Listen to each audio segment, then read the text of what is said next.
ከምሰራበት ሱቅ ወጣለሁ። እንዲሁ ሰሞኑን ስራ ስለቀዘቀዘ እግሬን ላፍታታ በሚል ሰበብ ነበር። ከቤት ወደ ስራ ቦታ በመኪና የመንቀሳቀሱ ነገር ከቀን ቀን እያሳሰረ መጥቷል።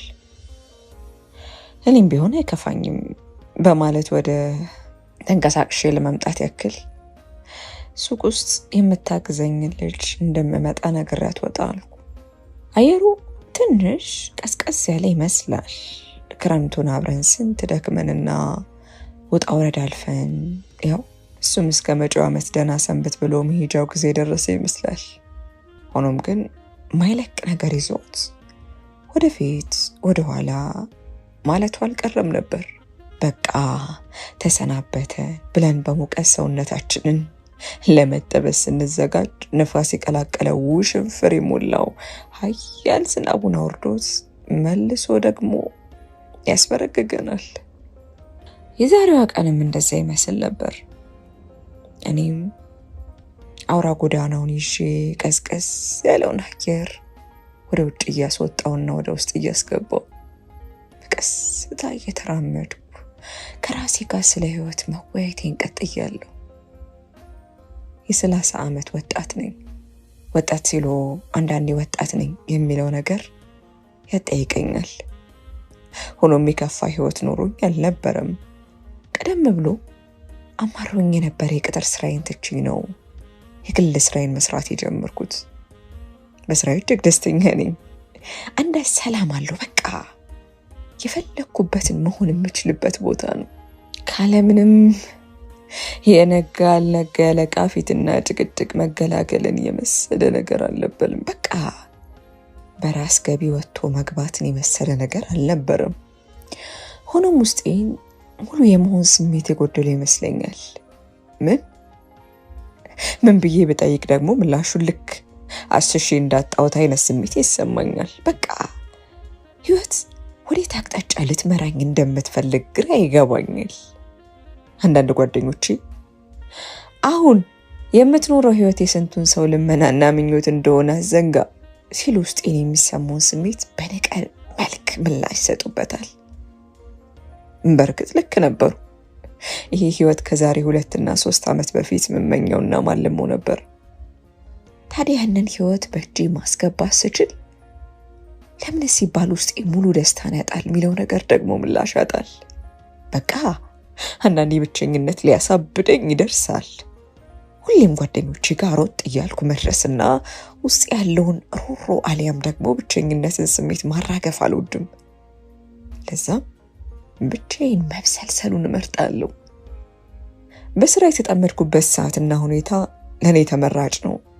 በቃ ወደ ግራ ወደ ቀኝ የማያስብል ሁኔታዎች ሲያጋጥሙኝ ውስጥ ያለውን የደስታና የብቸኝነት ስሜት ማስወገድ፣ ጥያቄዎች እንደነገሩ በገደብ ታግ ማድረግ፣ እንደዛ አይነት ነገር እንዳስብ ያደርገኛል።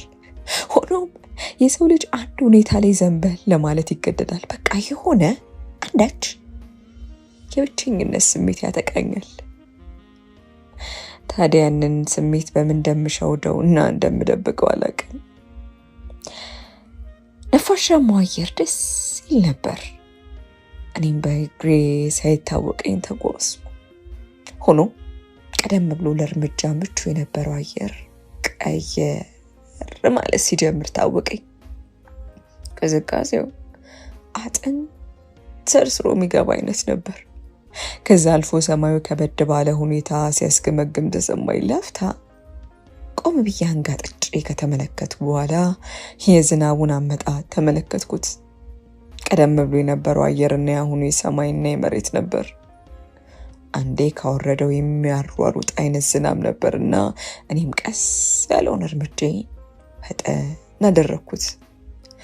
የወጣሁትን መንገድ ወደ ኋላ መመለሱ ልፋት እንደሚሆን በማሰብ ወደፊት ራመድ ብዬ ከአንድ አነስ ካሉት ምግብ ቤት ለመጠለል ወስኜ ወደዛው ዘለኩ። ሰው ብዙ አልነበረም። ሆኖም ገንጠል ብሎ የተቀመጡ በአካባቢ የነበሩ ተማሪዎች ነበሩ። እዛ አካባቢ ካለው ኮሌጅ የነበሩ ተማሪዎች ይመስሉኛል። ዝናቡን ሽሽት ተማሪ ቤቱን አጨናንቆታል። እንደዛ ብዬ አስቤ ነበር። ሆኖም ተማሪው ቀደም ብሎ ወደ ቤቱ አቅንቶ ነበር። እኔም ወዲያው ገባ ብዬ ከአንድ ወንበር ላይ አረፍ አልኩ። አንዲት ውቅራት ግንባሯ ላይ ያለች ልጅ ወደ እኔ ቀረብ አለች። ሰላም አልኳት ለነገሩ ፈገግ ብዬ። እሷም ለነገሩ ፈገግ አለች። ምን አለ አልኩ። ቀለሙ የተላላጠና ደከም ያለውን ጭቃ ቤት እንደነገሩ አንጋጥጬ ቀና ብዬ እየተመለከትኩ ምንም የሚታይ ምግብ ዝርዝር አልነበረም። የኔ እይታ ግድግዳው ላይ እንደ ነብር ልጅቷ የሸመደደችውን የምግብ ዝርዝር ካለ ምንም ትንፋሽ ዘርዝራ ጨረሰችው። አልኩ። የኔ እይታ ሜኑ ላይ ነበር ያለችውን በቅጡ አልሰማትም። ምን እንደምላት ግራ ገባኝ። ምን ይሁንልህ? በድጋሚ አይኔን እየተመለከተች ጠይቀችኝ። መልስ ከመስጠቴ በፊት ለአፍታ እንደማሰላሰል ስል ከፊት አንዲት ልጅ ጠረጴዛ ላይ በፌስታል ታስሮ የተቀመጠ ዳቦ ነገር ተመለከትኩ። የሷ አልኩ። ምግብ ቤት ያየውን የሰው ምግብ አምጡ እንደሚል ሕፃን ልጅ በሌባ ጣቴ ወደሷ ምግብ እየቀሰርኩ አስተናጋጇ ለአፍታ ፊቷን ከኋላ ወደ ተቀመጠችው ልጅ ዞር አርጋ ጠረጴዛ ላይ ያለው ምግብ ተመለከተችው። የሷ እርጥብ ነው አለች ፈጠን ብላ አንገቷን ወደ እኔ መለስ እያደረገች። እሺ ይሁን በቃ ይሁን አልኩ። ከፊት የምግብ ባለቤት ፊቱን መለስ አድርጋ ተመለከተችኝ። አይኗ ነጭ ነው። በክብ ጠይም ፊቷ ላይ ክብልል ሲል ተመለከትኳት። ትንሽ ልጅ ናት። ሆኖም የሆነ የሚያስደነግጥ ነገር አላት። ስፔሻል ነው ወይስ ኖርማል? ንግግር የሰለቻት የሚመስለው አስተናጋጅ በድጋሚ ቸኮል ብላ ጠየቀችኝ። እኔም እይታዬን ወደ ፈለኩት ልጅቷ ላይ ሳላሳርፍ ወደ እሷ መለስ ብዬ ተመለከትኳት። ምን አልሽኝ ስል ጠየቅኳት። ኖርማል ነው ወይስ ስፔሻል? ያሁኑ ቆጣ ያለ ቅላጼ ነበረው። እሺ ስፔሻል አልኳት። በምን ቀን ወደዚህ መጣው እስክል ነበር ያሰለቸችኝ። በርግጥ ስራዋ ነበር፣ ያውም የሚያደክም ስራ። እናም አንድ ግለሰብ ከአንዲት ወጣት ላይ እይታውን አሳርፎ ገና አልጠገበም እና እሷ ታግሳ የመቆም አቅም አልነበራትም። ከኔ አንድ ሁለት እርምጃ ራመድ እንዳለች አንድ ስፔሻል እርጥብ ስትል ድምጿን ከፍ አርጋ ተናገረች። እዛው በዛው ስለነበረን ድምጿ ጆሮ ክንዴ ላይ ሆኖ ጮኸብኝ። እኔም የሚመጣልኝ ምግብ በመጠባበቅ ውስጥ ሆኜ የተሰማኝን የብርድ ስሜት ለመሸወድ እጆቼን እርስ በእርስ ማፏተግ ጀመርኩ። ከፊት የተቀመጡት ሁለት ፍቅረኛሞች የራሳቸው ዓለም ውስጥ ነበሩ። ሴቷ ከት ብላ ትስቃለች። የወንዱ አስተያየት ልዩ ነበር። በአይኗ ውስጥ ጥልቀት ሲመለከትና በፍቅር አይን ሲመለከታት ተመለከትኩት። እንደጉን ጊዜ አስታውሶኝ ብቻዬን ለራሴ ፈገግ እንደማለት አልኩ። እንዴት ይረሳል? እኔና ሰሚራ የነበረን ፍቅርን በአይነ ህሊኔ ብልጭ አለብኝ። እኔም ከፊቴ እንደተቀመጠው ልጅ ነበርኩ። በፍቅር የምኮበልል፣ ፍቅር ሲይዘኝ እውር የምሆን አይነት ሰው ነበርኩ።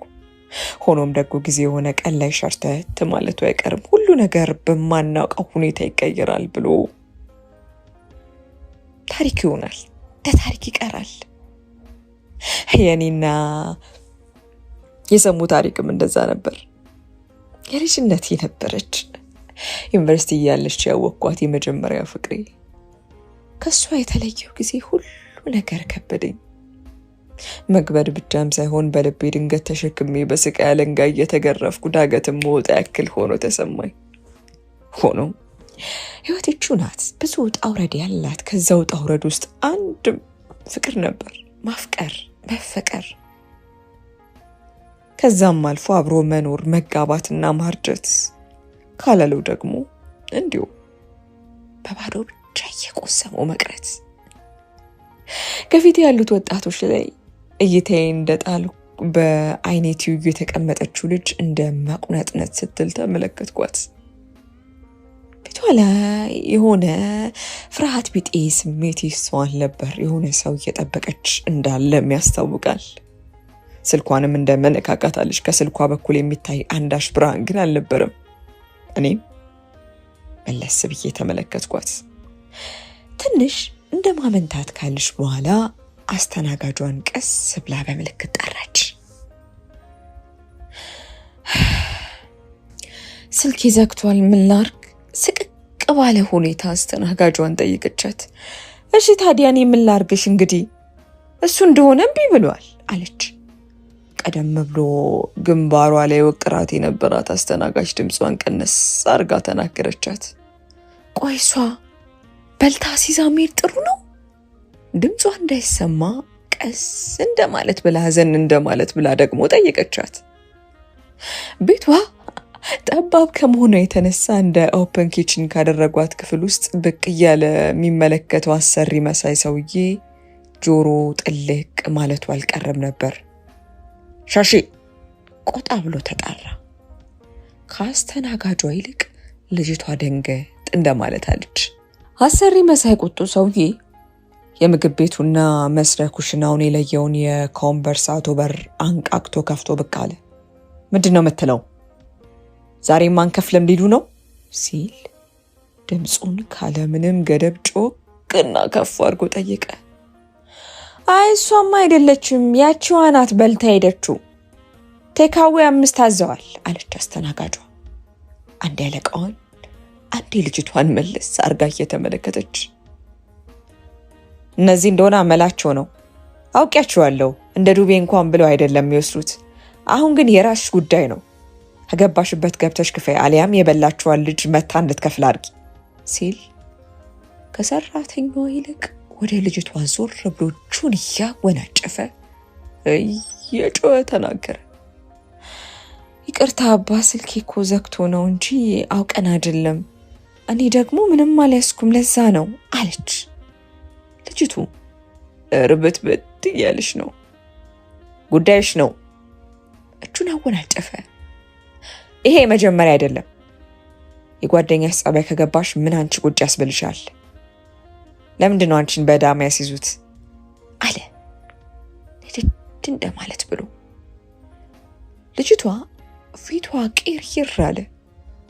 በሰውየው ከፍ ያለ ድምፅ አማካኝነት ስቅቅ እንደማለት አለች። ቤቷ ጠባብ ስለነበረች የሰው ጉዳይ ነው ብሎ ፊቱን ዞር ማድረግ አይቻልም ነበር። እንኳን እኔ ላጤው ብቻዬን የሆንኩት ቀርቶ በፍቅር ዓለም እብድ ብሎ የነበሩት ፍቅረኛ ማቾች እንኳን ሳይቀሩ ፊታቸውን መለስ አድርገው ነገሩን እየተከታተሉ ነበር። እሺ ቅርታ ነገ አመጣለሁ እባክህ ምትለው ጠፍቷት እንደመርበትበት አለች። ይቅርታ ግን አልኩ በመሃል ሳላስበው። ሁሉም ፊታቸውን ወደ እኔ መለስ አረጉ። ሳላስበው ነበር ቃሉን ያወጣሁት። ስልኬን ላስደውልሽ እችላለሁ አልኩ፣ ስልኬን ከኪሴ ውስጥ ወጣ እያደረኩ። ስልክ መሰለኝ ቸገራት። ይሄን የስልኳንም ማውቅ ይሆናል ያጠፋችው አላሰር። ከመቅስፈት ድምፁን ከፍ አድርጎ አይ ስልኳ ሲዘጋ ስላየሁት ነው አልኩ። እኔም አንተ አልገባም የኔ ወንድም፣ ይሄ መጀመሪያቸው አይደለም ሲመስለኝ። ምስኪኗ የአባላቸው በግስቷ ናት። እጁን ወደ ልጅቷ ቀሰረ። በሰቀቀን እይታ ስትመለከቱ የነበረችው ልጅ አይኗን እኔ ላይ ጣል አረገች። ወይ ደግሞ እሷም እነሱ ወሮ በላ ሌባ ተባባላቸው ናት አለ እጁ ላይ የነበረውን ፎጣ መሰል ጨርቅ እያወናጨፈ። አይ በርግጥ ቅድም ደውላ ነኝ ስትል አሰምቻለሁ። በዛ ላይ ባለፈው ዕለት እንዲያርገዋት ሄዱት እሷኑ ነው። የዛኔ ደውን ብቻውንም የከፈለችው እሷ ናት አለች። ንቅሱ አስተናጋጅ በመሃል ገባ ብላ የልጅቷን ስም በትንሹም ቢሆን ደፍረስ እያለ ካለበት ሁኔታ ልታጠራላት እየሞከረች። ታይንዳንች ደግሞ እዚህ እንደ መንጋ ተሰብስበው ይመጣሉ። ከዛም ሽግ አድርገው በልተው አንድ ሰው አስቀምጠው ይጠፋሉ። እንደው አንድ ቀን ቢሆን ጥሩ እሺ፣ በተደጋጋሚ ነው። ቆይ እንደውም ማንቄ ለፖሊስ ባላ ሲዝሽ አለ ሰውየው ወደ ልጅቷ መለስ ብሎ። ሰውየው የሆዴ ባሱ አይነት ይመስል ነበር። እኔም የሰውየውን ሮሮ ሰምቼ ልጅቷን ከሁኔታዋ ለማጤን እይታዬን ወደ እሷ ወርወር አደረኩ። እየተርበተበተች ነው። ቀማኛና አጭበርባሪ ቢጤ አትመስልም። ድንጋጤዋ ፊቷ ላይ ይንጸባረቃል። ከፊቷ ባለፈ የሚንቀጠቀጠው አነስ ያለው ቀጫጭን ጣቶቿን ተመለከትኳቸው። ከፍረትም ባለፈ አይነት ስሜት እንድትሰማት ታስታውቅ ነበር። ስንት ነው ሂሳብ የሚመጣው አልኩ። ካፍታ ዝምታ በኋላ ከአስተናጋጇ ፈጠንና ቀደም ብሎ የምግብ ቤቱ ባለቤት ቸኩል እያለ ጀመሩን ሰርቶ ነገረኝ።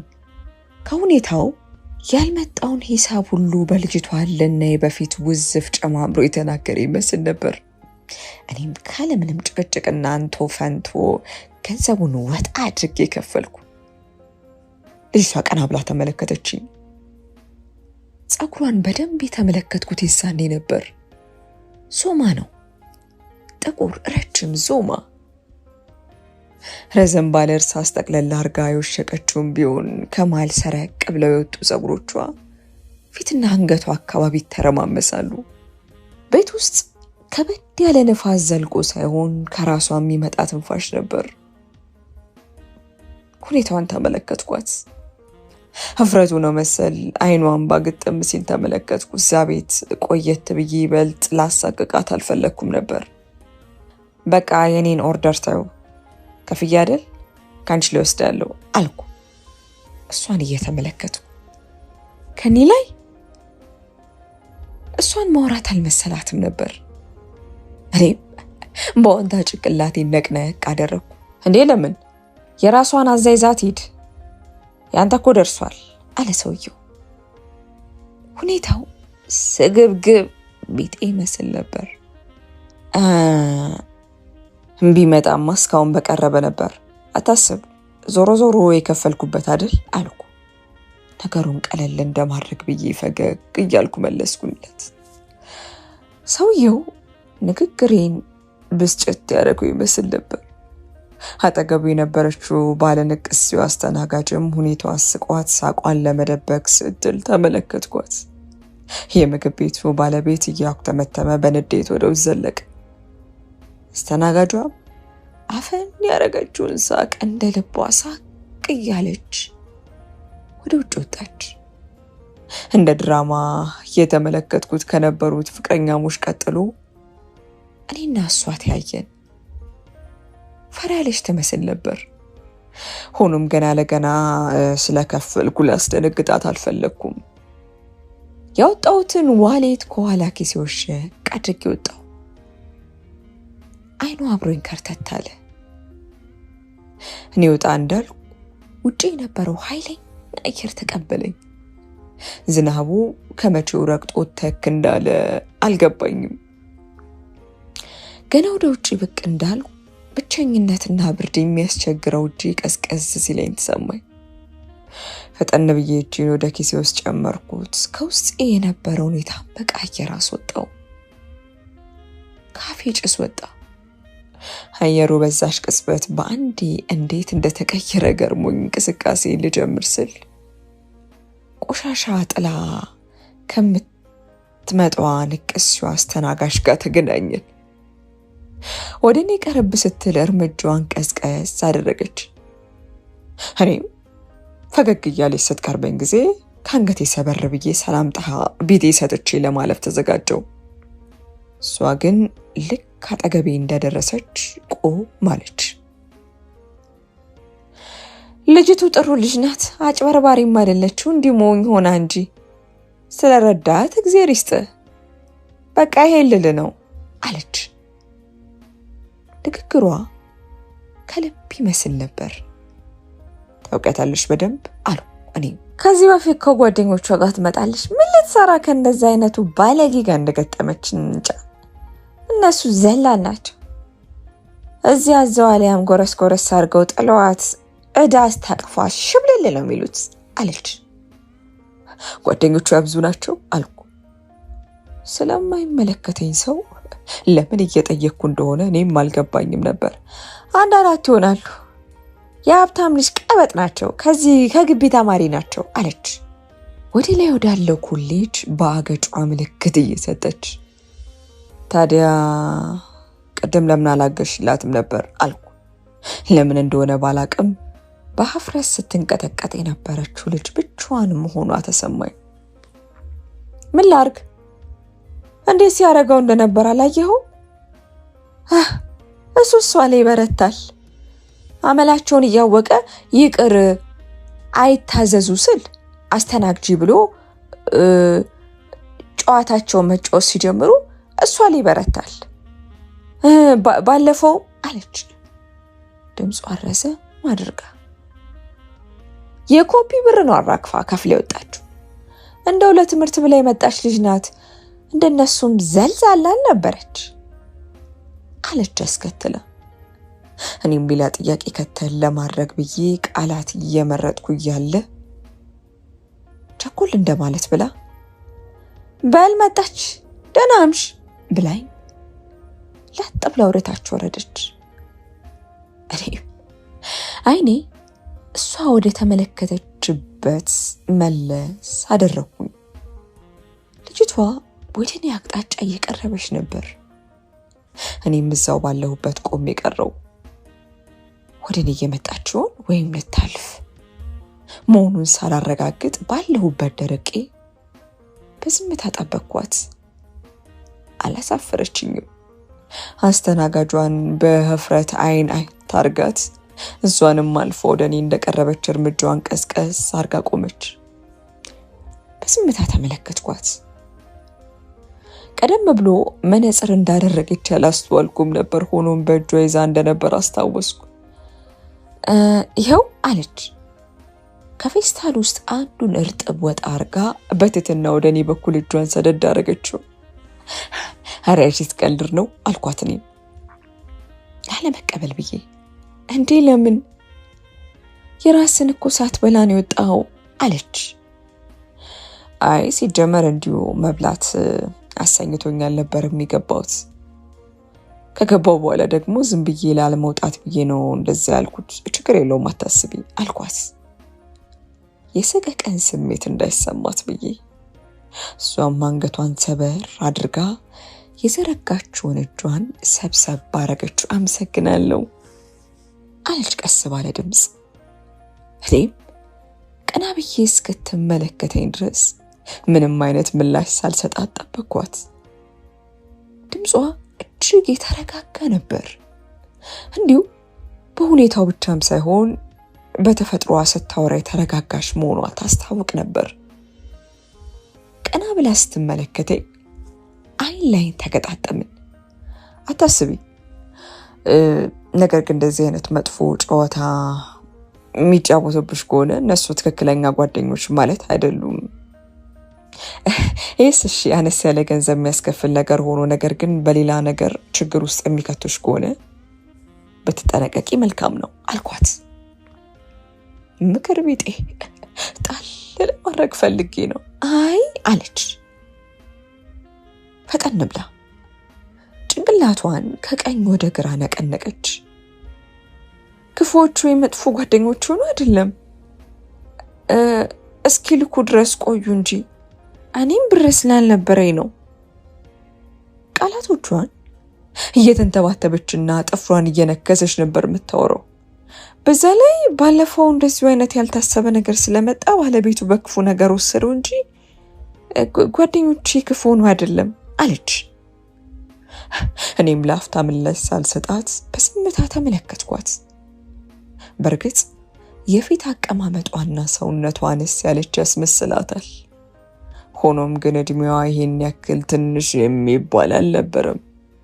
ሌላው ቢቀር ደግሞ አንድ ዩኒቨርሲቲ የገባች ሴት በእንደዚህ አይነት ነገር መሸወድና መሞኘት ልክ ነው ብዬ ማሰቡ ራሱ ግራ ገባኝ። ለማንኛውም እንዲሁ ምክር ብዬ ነው። እሺ ራስሽን ጠብቂ፣ መልካም ስል ስንብቴን ሰጥቼ እርምጃዬን ወደፊት ቀጠልኩ። ወደ ኋላ መለስ ብዬ ልጅቷን መመልከት አልፈለኩም ነበር። ሆኖም ግን ልቤ ፈልጎ ነበር። በዝምታ መንገዴን ቀጠልኩ። አስፋልት ለመሻገር ቆም ብዬ እንደነገሩ መኪና እንደሚመለከት መስዬ ወደ ኋላ እይቴን አደረው። ጥያት ከሄድኩበት ቦታ እንደቆመሽ ነው። ልቤ ደነገጠ። ኃይል ላይን ስንቀጣጠም እሷ ቀስ ብላ እየቷን ቀየር አድርጋ ወደ መጣችበት አቅጣጫ ፊቷን አዙራ ተመለሰች። እኔም ጉዞዬን ወደ ሱቅ ያደረው። ሰዓት ስለደረሰ ሱቅ ያለችው አጋዤ ሱቁን እየዘጋጋች ነበር። እኔ የሚታገዝ ነገር አግዣት መኪናዬን አስነስቼ ወደ ቤት አቀናው። በመንገድ ላይ ግን የልጅቷን ሁኔታ እያሰላሰልኩ ይሄ አጉል ፋሽን ድሮ የቀረና እንደው ቢደረግ እንኳን በኤሌመንተሪና ሃይ ስኩል ላይ ብቻ ይመስለኝ ነበርና በተፈጠረው ነገር እንደመደነቅም እያሉ መንገዴን ተጓዝኩ። ወደ ሁና ቤት ደረስኩ። ቀስቀስ ቤት ውስጥ ገባው። በተኛው ቁጥር የሆነ ህልም ነበር ሁሌ የሚመለከተው። አስጨናቂ ህልም ነበር። እንጨት በእንጨት የሆነ ሳጥን መሳይ ነገር ውስጥ ተቀርቅሬ ለህይወቴ ሳለቅስና ስጩ የነበረበት ቅስበት ነበር።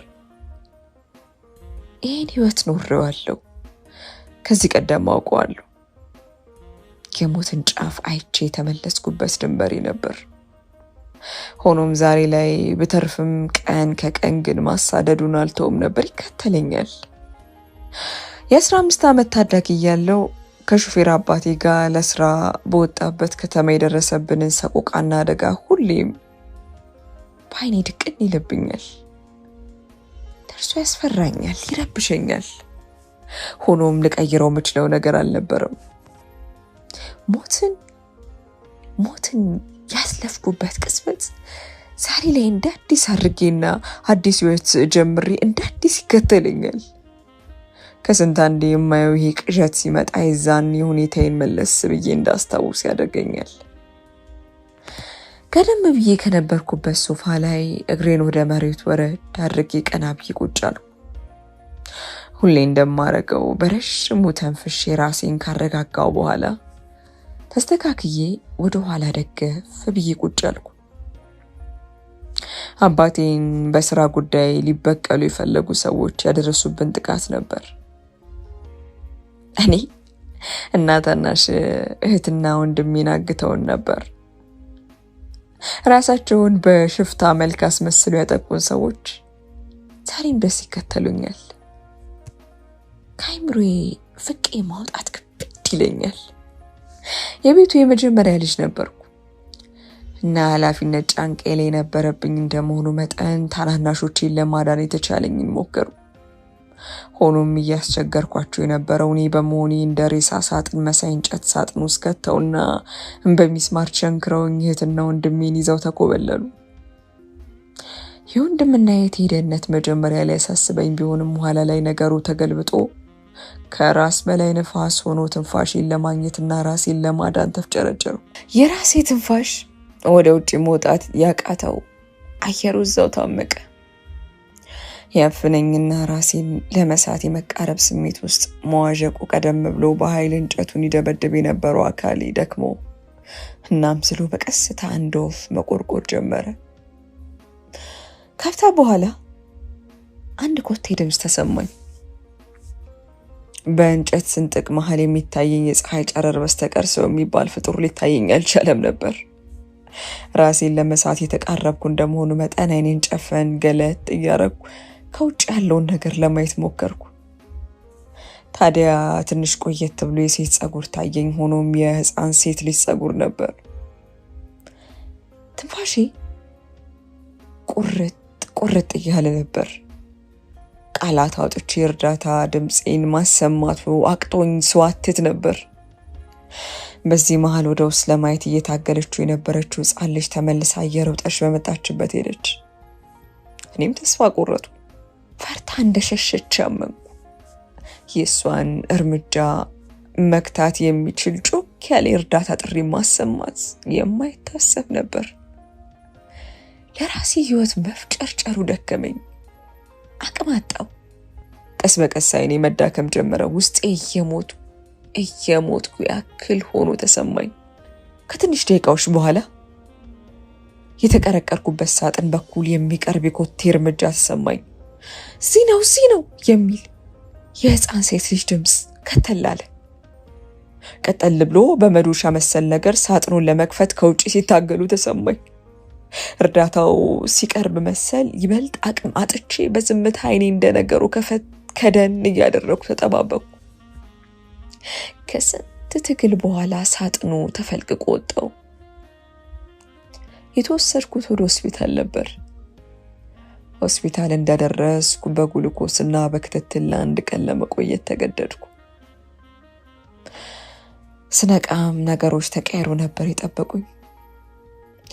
እህቴና ወንድሜ በህይወት እንዳሉና እንደተረፉ ቢነገረኝም አባቴ ግን ከጠላቶቹ መንጋጋ ራሱን ማዳን እንዳልቻለና ህይወቱ እንዳለፈሽ መርዶ ነገሩኝ። የቤቱ የመጀመሪያ ልጅ መሆን ያመጣብኝ ትልቅ ተጽዕኖ ነበር። ሐዘንና ስቃዩን ለብቻ የተሸከምኩ ህይወቴን ያዳነችልኝን ህፃን እንኳን ሳላመሰግን እህትና ወንድሜን ይዤ ወደ አዲስ አበባ ተመለስኩ። እናቴም ለቅሶ ተረዳች፣ ሐዘን ተቀመጥን። ታዲያ ይሄ ጠባሳ ማይለቅ ሆኖብኝ ዘላለም ዓለም የሚከተለኝ ነገር ሆነብኝ።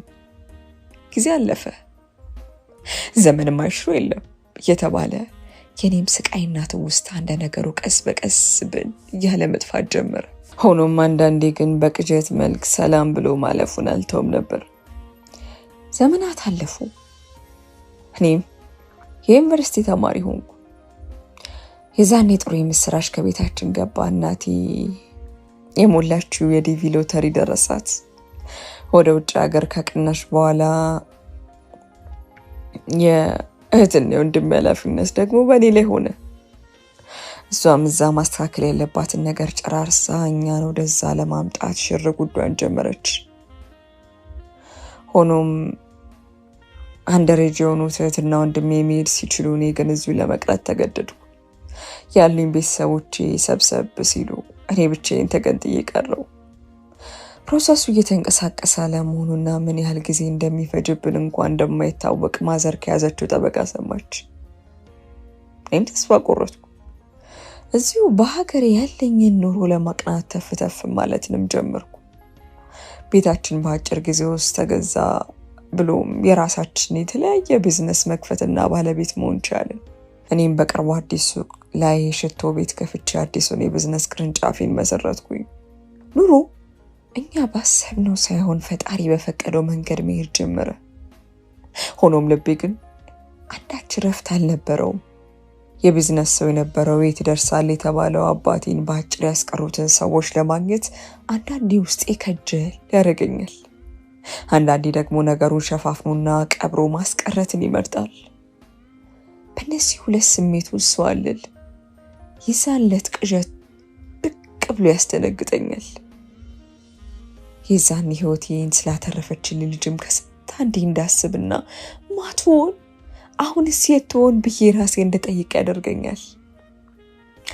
ጋደም ካልኩበት ሶፋ ተነስቼ የበላሁበትን ካነሳሳ በኋላ ወደ መኝታ ክፍል ያመራው። ነገ ከበድ ያለ ቀን ነው የሚጠብቀኝ።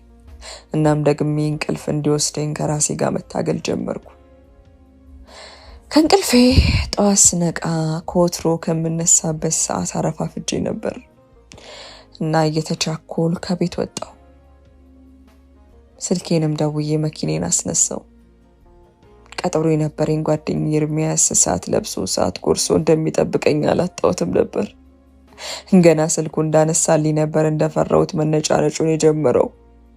እኔም የት መምጣት እንዳለብኝ ጠየቅኩት። ጋዛም መክፈል ኖሮብኝ ያለበት ድረስ ሄጄ ላነሳው ተስማምቼና ወዳለኝ ቦታ ቀን ነው።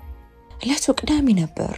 አየሩ ትናንት ሲያሯሩጠን ከነበረው ዝናብ ለየት ያለና ፀሐያማ ቆንጆ ብሩህ ቀን ይመስል ነበር።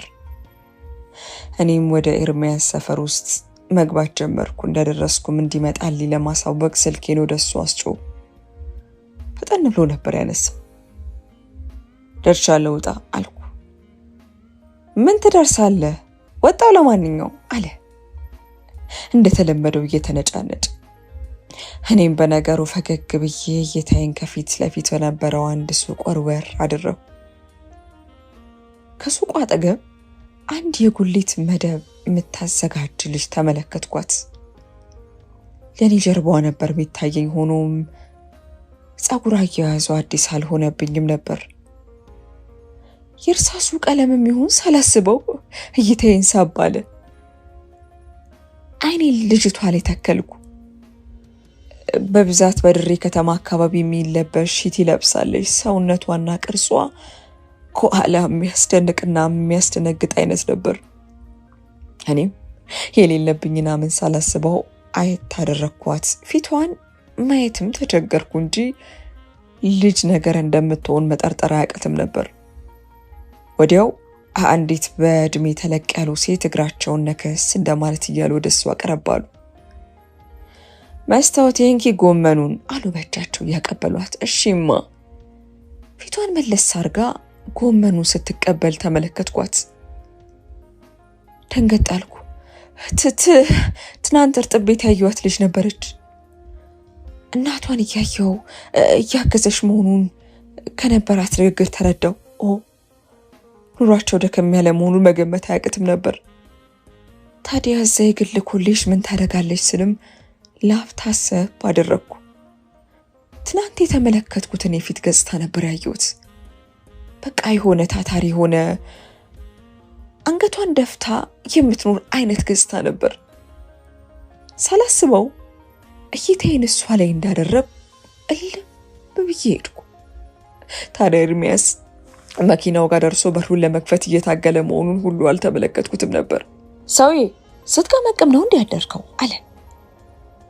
ገና ከይቅርታ ጋር ካለውበት መተገዝ መለስ ብዬ መኪናውን በር እንደከፈትኩለት እዴ ሆሆሆ አለ። እኔም ሳቃልኩ። ኤርሚ ችኩል ነው። ቀሽቃሻ አይነት ባህሪ ያለው። እኔ ደግሞ በተቃራኒ ነበርኩ። ህይወት ብዙ ነገሮችን አስመልክታኛለች። እናም ዝምታዬን መርጠዋለሁ። በቸኮልኩ ልክ ማይሆን ነገር ውስጥ ራሴን አገኘዋለሁ በሚል ስሜት ሰጋለሁ። ኤርሚያስ የቀጠሯችንን ሰዓት በማሳለፍ አማካኝነት ቀድሞውኑ የቸኮለ በመሆኑ ቆም ብዬ ልጅቷን በደንብ መመልከት አልቻልኩም ነበር። እንቆም ብዬ ላውራትም ሆነ ምንም አይነት ድርጊት ማድረጉም አይታሰብ ነበር። ሆኖም ስመለስ ላገኛት በውስጥ አሰብኩ። እስክመለስ ድረስ ከዛ ቦታ ጋር ካልሄደሽ ምናልባት ላውራት የምችልበት ሰበብ አገኝ ይሆናል ስልም በውስጥ ያሰብ አደረኩ። ካጠገቤ ቁጭ ብሎ ምንም ስልኩ መነካካቱን ባያርፍም ልክ እንደ ራዲዮ እየጮኸ ያለውን ኤርሚን ከቀልሜ እየሰማሁት አልነበረም። ልቤ እሷ ላይ ነበር። መስታወት ስሟን በአእምሮ ውስጥ ደጋግሜ ተጣራው። ወደ ጉዳያችን ደረስን። እኔና ኤርሚ የፌሮ አስመጪ ለመሆን የጀመርነው አዲስ ውጥን ከግብ እንዲደርስ ደፋ ቀና እያልን ነበር። ከጉዳያችን ስንመለስ ምሳ ነገር ሆዳችን ውስጥ ጎዝጎዝ ማድረጉ የግድ ነበር። ከቤት ስወጣ እህል ቢጤ ነገር እንኳን ባፌ ስላልቀማመስ ኮዴ ባርባር ቢለውም ጨከን ብዬ ግን መስታወት ሳታመልጠኝ ወደ እሷ ጋር መሄዱን ፈልጌዋለሁ። ኤርሚያስ እያለ ግን ቤት በኩል ወደ አንድ ስጋ ቤት ጎራልን። ዱለትና ጥብስ ፍርፍር አዘን ምግቡን እየተጨዋወትን ከበላን በኋላ ቡና ለመጠጣት ደግሞ እዛው ቁጭ አልን። ልክ የምትመለስበትን ሰዓት ልብ ያወቀው ይመስል ስልኬን ደጋግሜ ተመለከቱ። ሁኔታዎቼ ላይ ፈጠን ብሎ የሚደርስብኝ ኤርሚም ጨዋታውን ከልቤ ሆኜ እያደመጥኩት አለመሆኔ ሲረዳ በትሄድበታለህ እንዴ ሲል ሳላስበው በጥያቄ ደንገጥ አረገኝ። እነ ማዘር እኮ ቃልከው ነበር ከውጪ እስኪ ዛሬ ከተመቸው ልጁ ቀበለዋለሁ አልኩ። በእርግጥ እናቴ ላከችው መቀበል ያለብኝ ቃል ሆኖም ዛሬ ላይ ያስኩት ምንም ቀጠሮ አልነበረም። ኤርሚ ሌላ ተካራ ሳያበዛ ወዲያው ሻለኝ። እኔም በውስጥ የተመስገን እያልኩ እሱን ካነሳውበት ለማድረስ ተንቀሳቀስን። በውስጤም ሐሳብ ቀይሮ ወደ ቤት አልሄድም እንዳይለኝ አምላኬን እየተማጸን ወደ እነሱ ሰፈር አቀን ነው።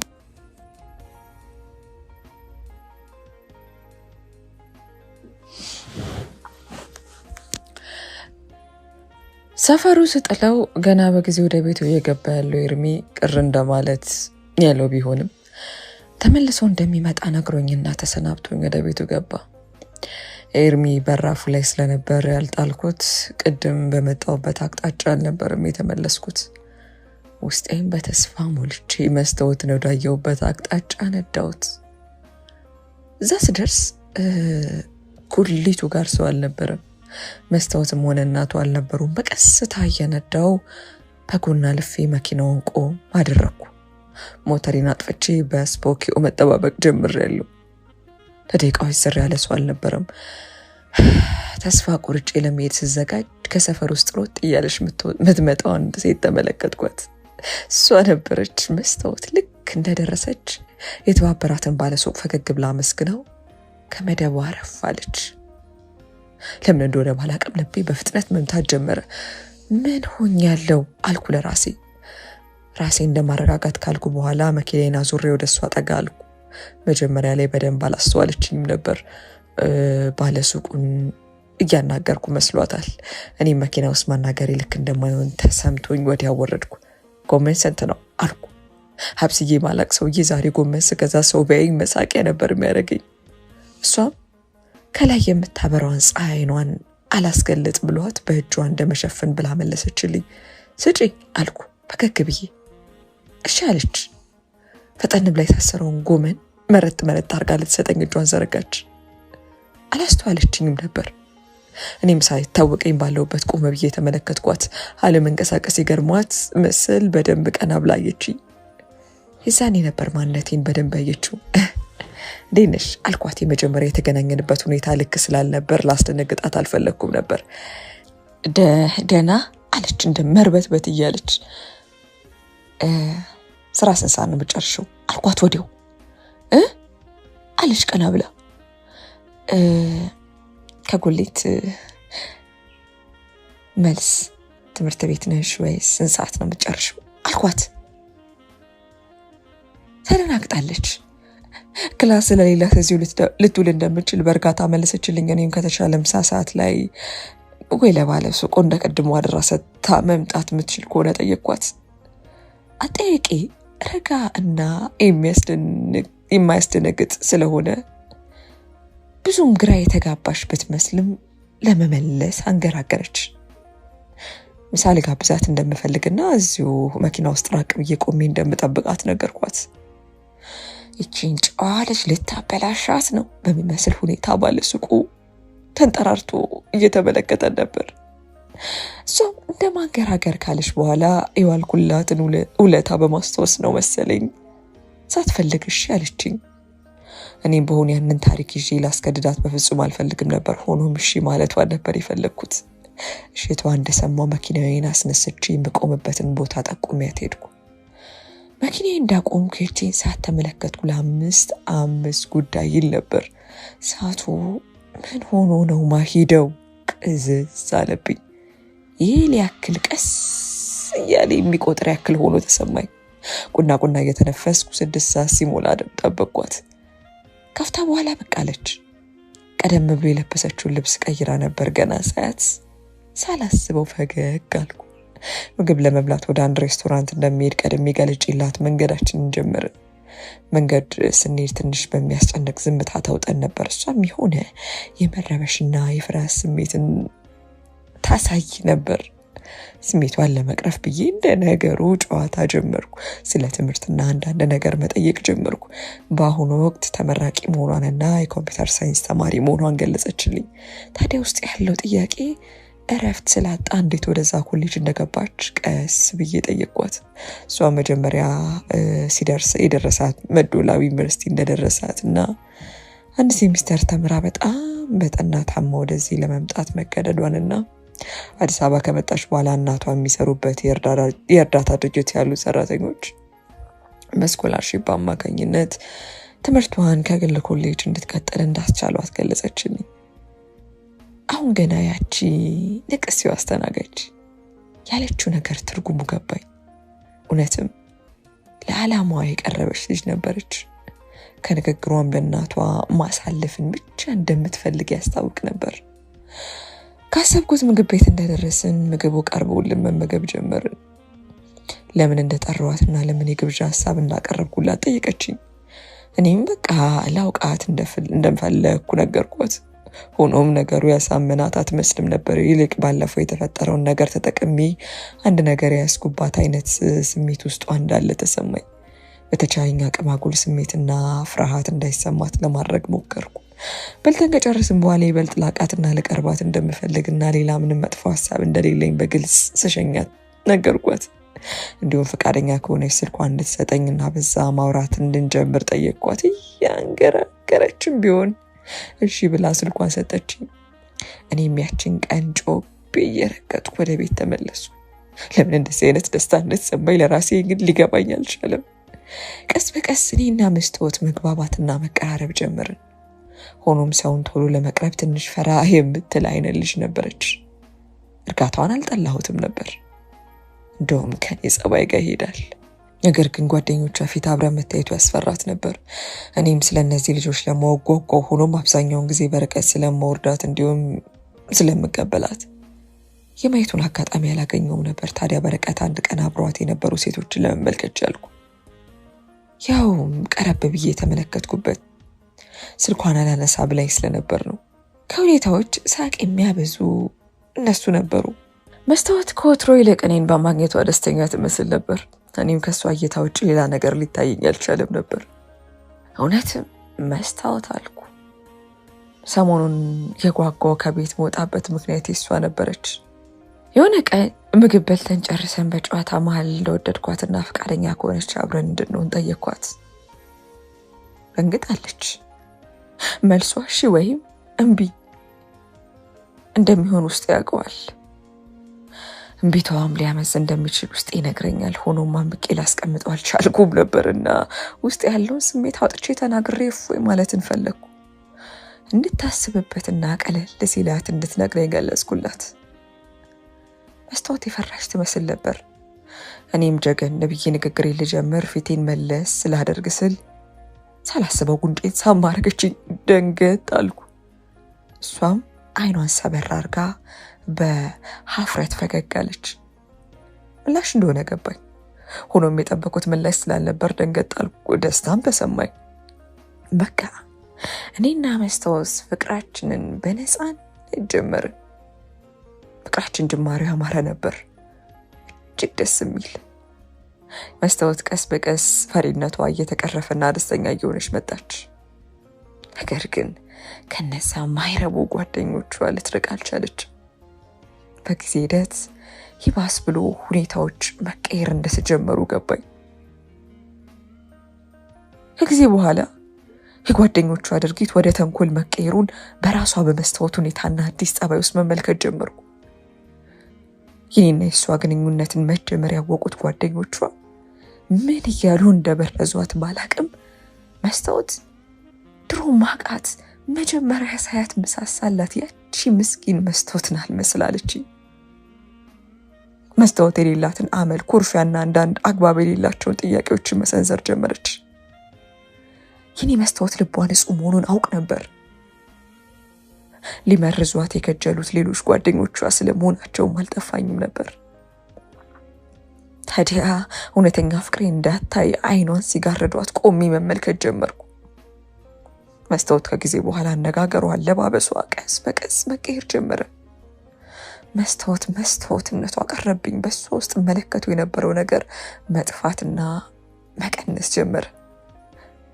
አንድ ቀን ይባስ ብሎ ብድግ ብላ መቼ ነው የምናድረው ስትል እሷ አይደለችም እስክል ድረስ በሚያስደንቅ ጥያቄ አፋጠጠችኝ።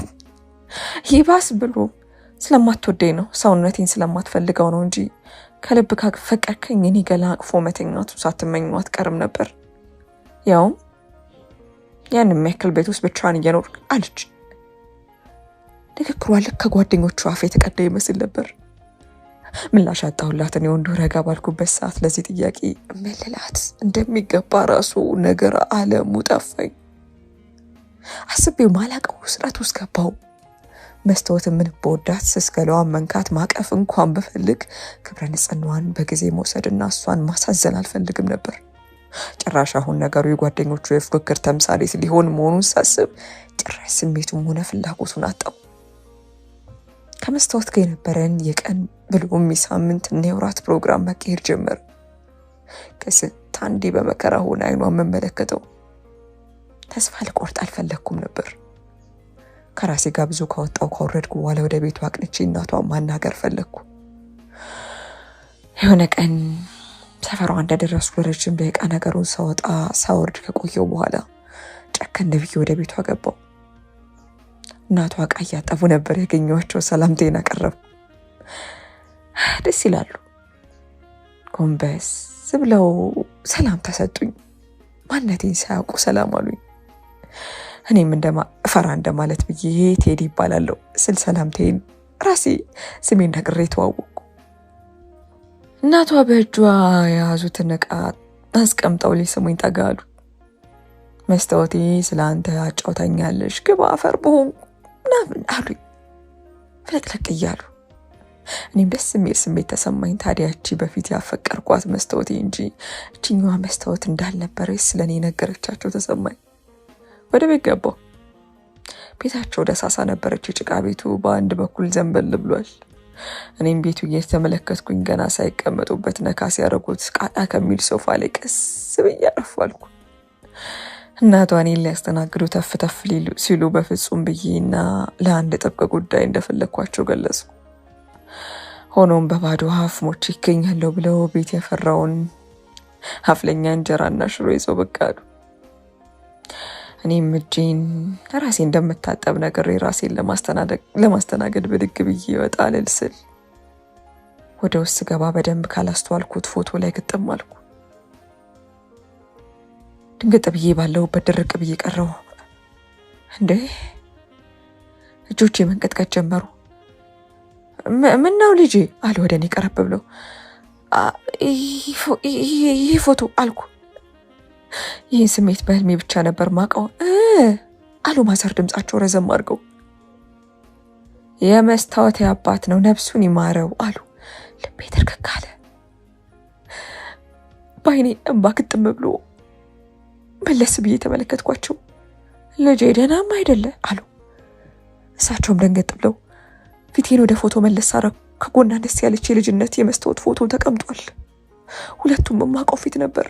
ከዛሬ 18 ዓመት በፊት በሰቆቃ የተመለከትኩት የአባቴ ገዳይ የሆነው ሰውና ህይወትን የታደገችልኝ በህልሜ ሁሌ ማልማት ሕፃን ልጅ ነበረች። ሰውነቴ በቆንኩበት ገዳኝ ትንፋሼ ሲርቀኝ እንባዬ ኩልል ብሎ ሲወርድ ታወቀኝ። ወደ ኋላ ግድግድ እንደማለት ስል የመስታወት እናት ባለ በሌላ አቅማቸው አፈፍ አድርገው ይዘውኝ ወደ ሶፋው መሩኝ። በተንፈስ አቅቶኝ ላፍታ ከራሴ ጋር ታገልኩ። እናቷ የቤቱን ጠበል አምጥተው ላይ መድፋት ጀመሩ። ከትንሽ ደቂቃዎች በኋላ አይኔ ስገልጥ የሰፈሩ ሰው ሰብሰብ ብሎ እየተመለከተኝ ነበር።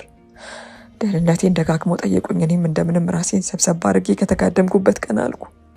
ካፍታ በኋላ ጎረቤት ወደ መጣበት መለስ እንዳለ እኔና እሳቸው ብቻ ቀረን። በመታመሜ ምክንያት እርብትብት ብለው ነበር።